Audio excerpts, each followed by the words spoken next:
Apa sih, Mas? Berangkat kerja, kok mukanya cemberut? Harusnya di pagi yang cerah ini ada seorang wanita yang senyumnya harusnya juga cerah. Tapi kenapa gak cerah ya hari ini? Apaan sih? Kita nggak saling kenal ya? Kangen banget ngomong kayak gitu sama saya. Tunggu dulu.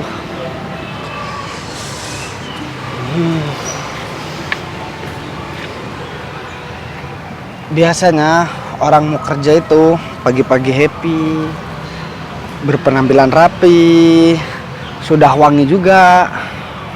Tapi saya lihat dari sana kayaknya mbaknya cemberut. Nggak ada urusan ya sama kamu ya? Lagian juga kita nggak saling kenal. Ya, Jadi stop buat ngurusin orang lain, urus hidup kamu sendiri. Emang nggak ada urusan sih mbak. Tapi mbak juga perlu tahu. Harusnya orang yang udah di posisi mbak ini banyak-banyak bersyukur. Banyak kok orang lain yang pengen ada di posisi mbak. Kerja di kantoran, punya gaji. Tapi terkadang orang lupa untuk bersyukur. Apa tadi kamu bilang? Lupa untuk bersyukur. Mas, saya peringatkan sama kamu ya. Kita nggak saling kenal dan kamu ngomong kalau aku lupa untuk bersyukur. Emang kamu tahu apa tentang hidup aku? Kamu nggak tahu kan kehidupan aku sehancur apa saat ini? Aku lagi terlilit banyak utang. Jadi aku bingung banget. Gaji aku pun juga nggak cukup buat nutupin semua utang-utang aku. Oh, terlilit banyak hutang. Sebenarnya masalah gampang sih itu. Tinggal kumpulin gaji, bayar hutang. Enak banget ya kalau ngomong. Udah deh, mending kamu tuh nggak usah ngurusin kehidupan orang lain. Saya cuma lewat di sini dan kamu ngomong seenaknya sama saya. Seenaknya? Daripada kamu ngomong seenaknya sama saya, mending urus aja deh diri kamu. Lagian juga saya lihat kayaknya kamu lebih butuh buat diperhatiin daripada saya. Mbak, Apa lagi? kalau orang Mau ngata-ngatain saya lagi? kalau orang seperti saya nggak ada yang perhatian itu wajar. Tapi yang nggak wajar, cewek cantik yang udah punya kerjaan, punya gaji, tapi gak ada yang perhatiin. Kasian banget ya. Ini bener-bener bang. Kenapa sih? Kamu selalu bilang kasihan, kasihan, kasihan. Ya kasian. Terus saya harus bilang apa? Kamu tahu nggak? Ini ada kaca. Udah, nggak usah kamu ambil. Ya udah, aku pegang aja. Udah, kamu lihat aja. Kamu bandingin tuh aku sama kamu nih. Kayaknya cocok. Serasi. Kenapa? Kayaknya ini orang gila deh. Kayaknya aku salah deh. Mbak bilang saya orang gila. Hah? Enggak kok. Ya kalau misalkan Mbak bilang orang gila, ngapain barusan ngomong-ngomong? Saya kedengeran. Gak Iya, boleh Pak. Mbak. Kalau emang kamu nggak ngerasa sebagai orang gila, udah cukup, oke? Kamu nggak usah baperan juga kayak gitu dong. Dari tadi juga kamu ngata-ngatain saya nggak baperan. Saya bukan ngatain, tapi itu kan fakta Mbak. Kalau saya bukan orang gila, saya waras.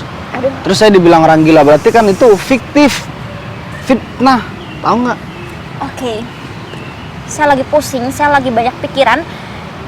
Saya juga salah udah ngeladenin orang kayak kamu di sini dan saya juga gak kenal sama kamu. Cantik-cantik, galak juga, kasihan banget. Ternyata. Kasian? Kamu udah berkali-kali ngomong kasihan sama saya ya?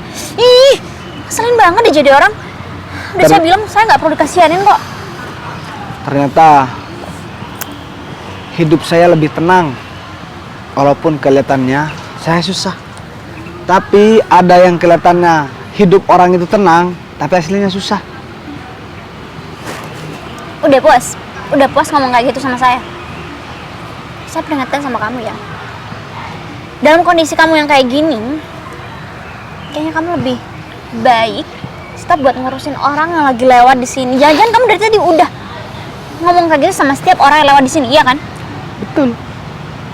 Wah, ini emang.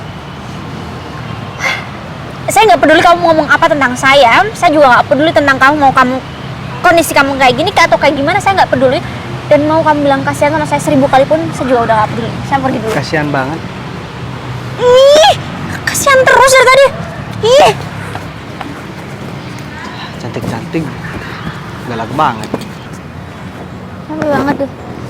Kenapa sih di keadaan yang pusing kayak gini tiba-tiba aku ketemu sama orang gila yang nggak jelas yang malah ngata-ngatain aku? Mana kamu?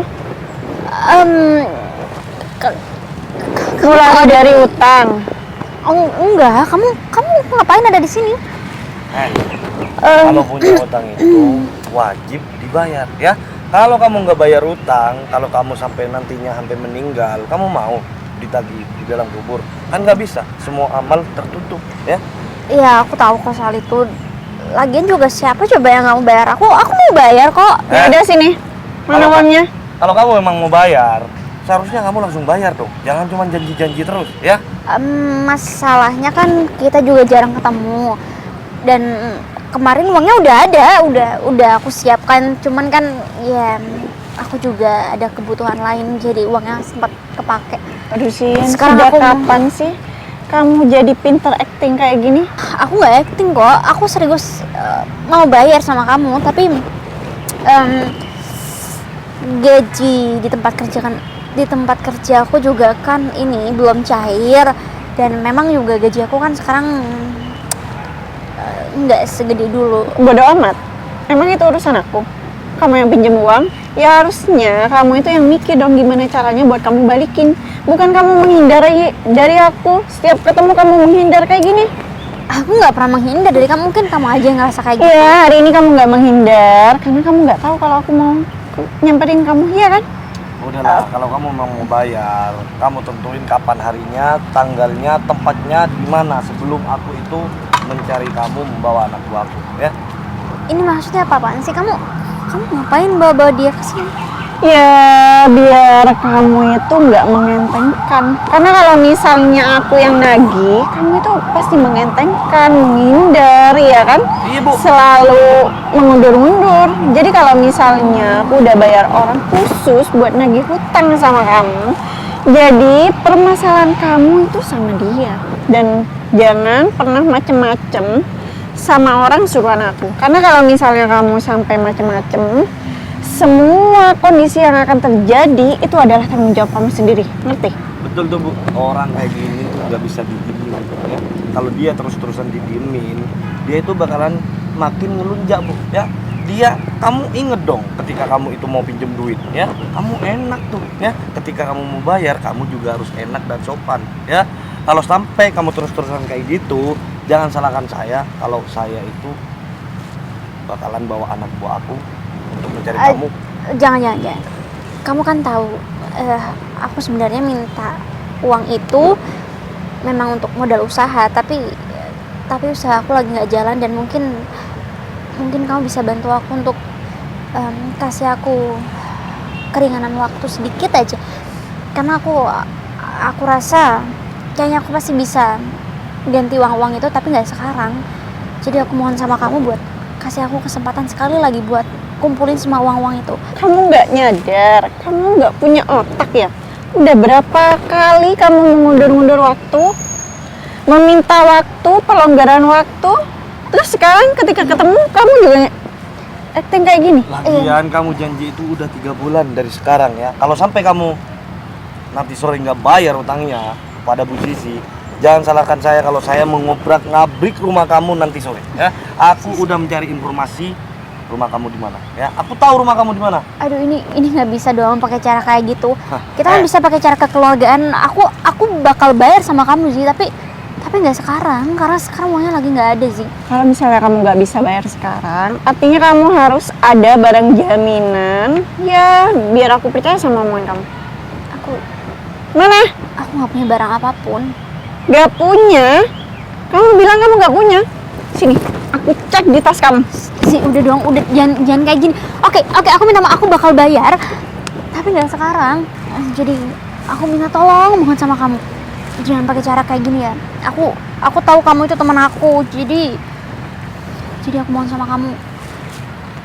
Karena kamu ngerasa kita itu temenan, makanya kamu itu selalu ya meremehkan aku, ya kan?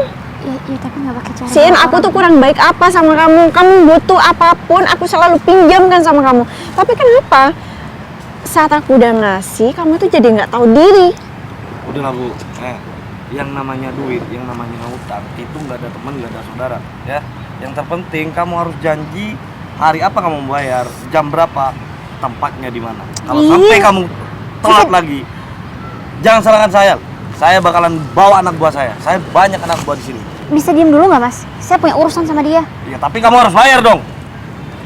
Iya, ya saya udah bilang saya mau bayar, tapi uangnya nggak ada, gimana dong? Ya udah, kamu jual diri kayak apa kayak? Jangan sembarangan ya kalau ngomong ya. Saya di sini memang punya utang, tapi nggak sampai kayak gitu juga omongan kamu.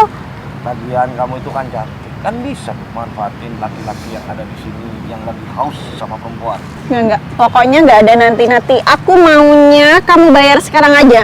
Karena kalau misalnya kamu dikasih pelanggaran, jangan. Ini kertasnya. Ini pengemis dari mana lagi? Tanya berapa? Hutangnya 2 juta.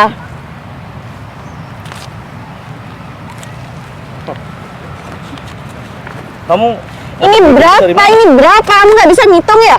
Eh, Ini cuma 1,5 juta. kamu gak bisa ngitung? Hitung lagi. Oh iya. Hutangnya berapa? 2 juta. Itu berapa? 2,5. Iya udah kalau gitu. Karena ini udah ada, ya walaupun tampaknya kayak gini, tapi dia tuh bisa bayar utang kamu, Sin. Aku terima ya, Sin. Jangan sampai kamu ulangi lagi ya, Sin.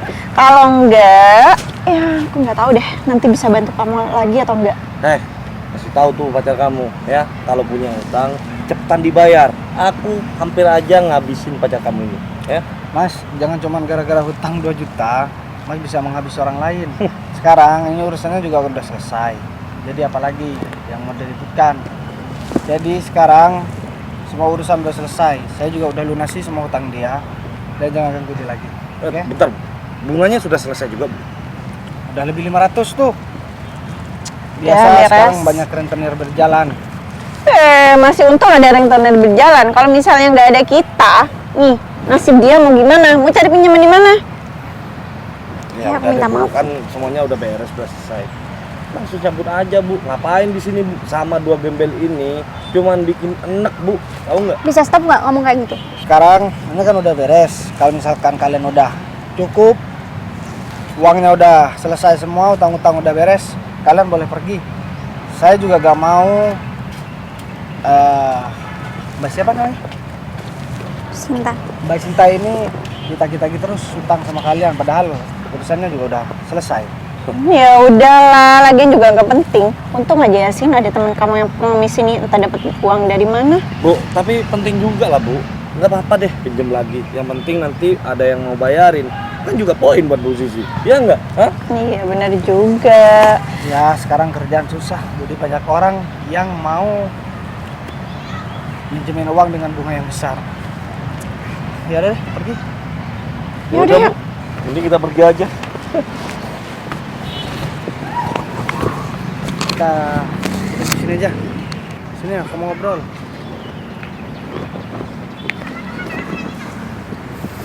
Gimana? Udah selesai semua masalahnya? Ada lagi nggak yang perlu aku selesaikan? Nggak ada kok. Duduk aja, gak usah tegang. Tadi ada beberapa orang yang aku lihat lagi jalan di hadapan aku. Tapi ada orang yang paling sedih yang aku lihat, yaitu kamu. Mbak, saya cuma mau bilang sama Mbak siapa tadi? Sinta. Mbak Sinta. Banyak orang yang mau berada di posisi Mbak, termasuk saya mungkin. Butuh kerjaan tetap, tiap bulan punya gaji, tapi Mbak kurang bersyukur, sehingga segala sesuatu yang udah Mbak jalani semua terasa berkurang, nggak pernah cukup. Hidup sesuai sama kebutuhan, Mbak, bukan sesuai sama keinginan. Kita juga harus mau berjuang. Kita juga harus bisa mengatur hidup kita, sesuaikan dengan keadaan kita. Tapi Masa- kenapa? Sekarang saya tanya dulu, Mbak kenapa sampai pinjam uang sama orang tadi tuh? Iya, karena saya rasa gaji dari tempat kerja saya nggak cukup untuk menghidupi saya dan keluarga saya. Makanya saya berniat untuk pinjam uang, karena uang itu akan saya jadikan sebagai modal usaha. Tapi ternyata usaha saya nggak jalan, dan hutang-hutang saya nggak bisa terlunasi semuanya. Saya ini kan gak kenal sama Mbak. Saya juga gak bisa bantu banyak. Ya mungkin saya cuma bisa bantu mendoakan. Semoga apa yang Mbak inginkan dan Mbak cita-citakan itu bisa terpenuhi semuanya. Mbak, jangan lupa selalu bersyukur biar gak merasa kurang terus. Oh ya, saya minta maaf soal yang tadi. Saya gak berniat buat gangguin Mbak. Tapi kenapa kamu bantu saya? Mungkin nanti Mbak bakalan tahu sendiri. Oh ya, Mbak satu kantor sama cewek tadi. Kita satu kantor, makanya dia selalu cari tahu tentang saya. Mungkin dia takut saya kabur dengan utang-utang saya terhadap dia. Ya wajar Mbak, orang begitu. Apalagi soal uang. Sekarang itu banyak orang yang kesusahan. Tapi saya janji sama kamu, saya bakal ganti uang-uang itu suatu saat nanti kalau saya emang udah ada uangnya. Gak usah Mbak, Tapi saya minta tolong kasih saya jangka waktu untuk lunasin. gak usah. Uang itu gak usah diganti, hitung-hitung saya bantu Mbak. Saya masih Saya ada nggak mau. urusan. Saya harus pergi, gak bisa lama-lama. Maaf ya Mbak. Tapi saya belum tahu kamu siapa. Aduh, aku udah muter-muter nih. Kemana sih? Aduh, Pak Gita, Zizi, kamu kok telat terus sih kalau mau ketemu sama aku? maaf ya Pak, saya bukannya telat. Dari tadi kita tuh udah nyampe Pak. Cuma tadi ada masalah sedikit, jadi harus diselesaikan dulu. Aku kan tadi udah nyuruh nunggu kamu di samping sana. Aku nyampe masih nggak ada kamu. Iya, mungkin tadi waktu Pak Gita udah pergi, kita tuh nyampe. Jadi kita harus nyari Pak Gita lagi. Maaf ya Pak. Ya nggak apa-apa, lain kali kalau janjian yang tepat waktu. Iya, Jadi Ngomong-ngomong, mana orangnya? beliau yang mau dikenalkan sama saya. Iya, ini Pak. Ini Pak Gita kan kebetulan waktu itu nyari bodyguard. Ini juga saya ada yang mau dikenalin sama Pak Gita. Kenalin Pak, ini namanya Romi. Oh ya. Jadi begini Mas, saya itu butuh bodyguard. Kalau bisa 3 orang. Kalau bisa badannya lebih keker dari kamu. Tenang aja Pak, Ada nggak? saya banyak anak buah Pak, dan kebetulan saya juga berpengalaman untuk menjadi seorang bodyguard Pak. Jadinya Bapak nggak usah khawatir sama saya bakalan jaga Pak Gita sampai kapanpun. Ya saya minta tolong. Nanti kalau semisal kamu udah bekerja yang profesional, nanti kalau semisal kamu nggak profesional, aku bakalan bisa pecat kamu dan gantikan orang lain buat jadi bodyguard. Tenang aja Pak, saya orangnya memang profesional Pak, dan saya nggak pernah mengecewakan orang yang bakalan menjadi bos saya. Iya benar Pak. Pak Gita nggak perlu khawatir kalau soal kinerja. Saya udah tahu karakter dan sikapnya Romi. Jadi Romi itu benar-benar profesional tentang kerjaan. Jadi Pak Gita nggak perlu khawatir karena Romi itu selain berpengalaman, dia juga selalu memberikan ya pelayanan terbaiknya. Ya udah kalau gitu, nanti kalau semisal ada apa-apa, Bu Zizi juga harus tanggung jawab. Soalnya ya saya nyari bodyguard kayak gini lewat Bu Zizi, itu ada ininya. Jadi Bu Zizi nanti tanggung jawab kalau semisal ada apa-apa. Ya Pak Gita tenang aja.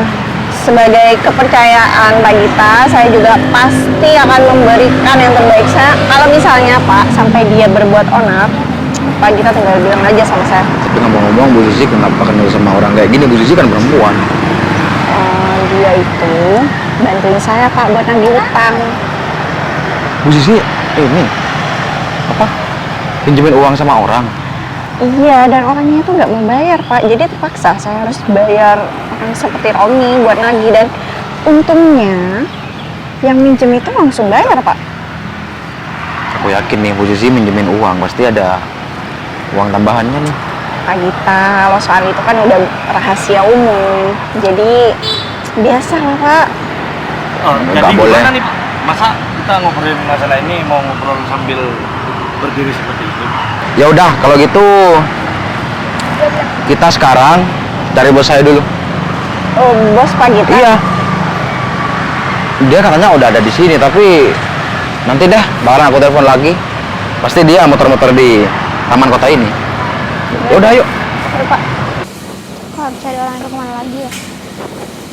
Dari tadi aku udah gak dapet backup. Aku harus ganti rugi. Sama dia kemana? Tapi kalau emang sampai nanti aku nggak ketemu sama orang yang tadi, kayaknya aku langsung pulang aja deh. Aku percuma juga kan kalau muter-muter nggak ketemu sama dia. Udah kan niat aku baik. Aku cuma mau bilang makasih karena dia udah mau bantuin aku, dan aku juga harus tahu namanya, aku juga harus tahu siapa dia. Nggak tahu deh, aku pusing. Aku coba cari.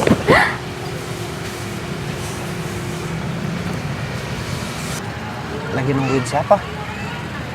Terus kenapa kaget ngeliat saya, Mbak? Saya cuma mau kasih tahu, saya bisa berubah wujud setiap waktu dan setiap saat. Tadi jadi gembel, sekarang jadi bos. Besok bisa jadi apa lagi nih? Kamu siluman. Tampan kayak gini dibilang siluman. Tadi berpakaian nggak bagus, dibilang gembel. Ya, Apa? ya bisa aku nggak habis pikir aja.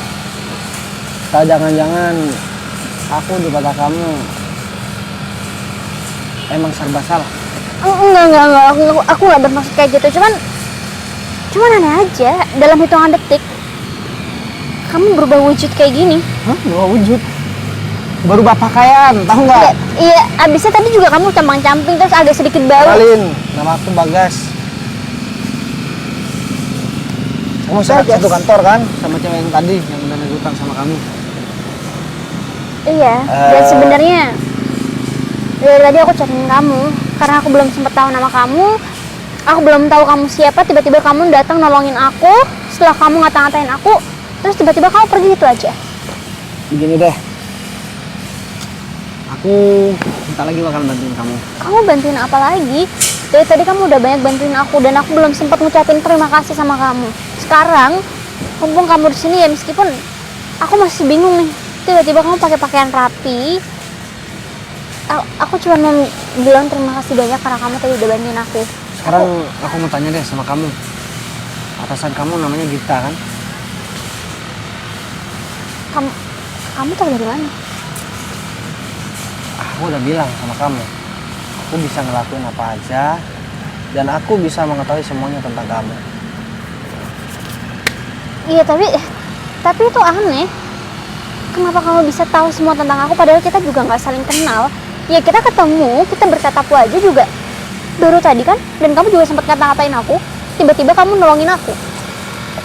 Sebenarnya saya nggak tahu sama kamu, tapi nanti deh aku kasih tahu semuanya. Rasanya kalau misalkan cuman ngobrol berdua, aku kurang puas. Jadi aku harus temuin Gita, harus temuin juga sama kamu. Nanti kamu bakalan tahu siapa aku. Jangan kamu ngelaporin masalah utang-utang aku sama Pak Gita. Oke. Aduh. Kalau sampai Pak Gita tahu aku punya masalah kayak gini, lagi sama teman sekantor aku pasti udah bakal dipecat sama Pak Gita. Jadi, Emang apa hubungannya sama kantor? Kok mau dipecat? ya aku akan bermasalah dan Zizi juga nggak akan pernah ngampunin aku. Dia selalu bakal ngusik aku. Loh, ini bukannya gembel yang tadi? Kamu gembel-gembel siapa? Oh, Pak, ini gembel yang tadi bayar utang. Dia tadi yang bayar utang Pak, gembel Pak, dia tuh pemulung Pak. Emangnya bos Pemulung? udah tahu sama mereka berdua Mas? Git. Jadi ini bawahan kamu yang namanya Sinta. Iya, ini Bu Sinta. Jadi Pak Bagas juga kenal. ya ini yang aku ceritain sama kamu kemarin. Aku mau cari tahu tentang bawahan kamu. Jadi kemarin aku gak sengaja ngeliat dia keluar dari kantor sambil nangis. Jadi aku cari tahu, ternyata dia ada masalah soal utang. Dan salah satu karyawan kamu ini udah bersikap kurang ajar sama aku. Dia juga udah memeras Sinta, sampai-sampai Sinta ketakutan. Kamu tahu nggak? Aku siapa? Nggak tahu, tapi Pak Gita kok manggil bos? Aku yang punya kantor Hah? Tadi kan aku di udah tempat bilang, kalian kerja. bos aku nyari bodyguard. Jadi Dan ini yang mau jadi kamu bodyguard, Ya, ini bos. udah gak masuk kriteria. Tahu nggak? Kamu cocoknya di preman pasar. Pak, tapi kasih saya kesempatan dulu Pak untuk saya kerja sama Pak. Yang pertama, menjadi bodyguard saya syaratnya nggak banyak ngomong. Dan yang kedua, harus bersikap sopan. Dan kayaknya sekarang aku nggak bisa buat terima kamu, dan buat kamu juga kayaknya juga agak pantas buat kerja di kantor aku. oh, Aku maksudnya malu. Pak? Jadi orang yang udah berani buat bersikap kurang ajar sama atasan memang harus dipecat. Pak, saya kan nggak Apalagi- tahu Pak. Sama bawahan juga bisa seenaknya. Jadi itu gak bisa dibiarin. Kalau dibiarin nanti kantor aku juga yang bakalan rugi. Karena semua karyawan pasti bakalan resign sendiri karena gak kuat punya atasan seperti kamu. Pak, tapi masalah saya sama Mulai Sinta dari itu kan sekarang, hutang. Saya gak peduli mau secara personal ataupun tentang kerjaan, tapi bukan begitu cara menyelesaikannya. Kamu bawa-bawa orang lain ke dalam permasalahan kamu dan mengancam dia. Padahal ini gak ada sangkut pautnya dengan pekerjaan. Dan kamu pasti cari gara-gara kan sama Sinta biar Sinta dipecat dari kerjanya. Dan sekarang aku yang mau cari gara-gara sama kamu. Mulai sekarang kamu aku pecat. Dan sekarang kalian berdua pergi dari sini. Dipecat Pak. Pergi, udah, gak usah banyak ngomong. Saya ini muak lihat muka kamu, tau nggak? Denger nggak? Iya Pak. Pergi, Pak. Kamu cari bodyguard kok modelnya begitu sih? Hah? Soalnya dia orang kepercayaan Bu Zizi, Pak. Katanya orang tadi itu udah pernah nagih utang, bos. Kita. Apa sih yang kerjaan yang aku kasih sama kamu bisa beres semua? Kamu kalau begini terus, kantor kita bisa bangkrut. Kamu tahu nggak? Saham di kantor kita udah menurun lebih dari setengah. Iya, saya tahu itu, Pak. Ya kalau tahu, kamu masih begitu cari modelan pekerja. Udah, sekarang begini aja. Ntar lagi kita harus meeting dadakan. Kamu kumpulkan semua karyawan, kita langsung meeting. Biar aku sendiri yang pimpin rapatnya. Iya, siapa? Udah, sekarang kamu pergi kantor. Iya, Pak. Pak, saya Udah, bener-bener. Mbak Sinta. Sekarang saya lagi butuh asisten pribadi. Jadi mungkin Mbak Sinta bisa buat jadi asisten pribadi saya. Maksudnya kayak gimana ya Pak? Ya, saya butuh asisten. Ya, seperti Mbak Sinta ini. Tapi Gaji juga besar. Mbak Sinta juga gak bakalan kekurangan soal materi lagi. saya betul-betul berterima kasih Pak kalau memang Bapak akan menjadikan saya sebagai asisten pribadi Bapak, tapi saya kan masih punya hutang sama Bapak. Hutang apa? Ya ampun, cuman uang 2.500.000 itu. Udahlah, itu anggap aku kasih hadiah buat kamu lah. Nanti aku kasih yang lebih banyak lagi. Gimana, Bapak malam kan nih? serius? Iya, saya mau Nah, Pak. kalau misalkan Mbak Sinta sekarang mau, Mbak Sinta langsung ikut saya ke kantor. Kita langsung meeting aja. Oke? Sekarang, Pak. Ya udah, pesan Bapak. Mari Pak.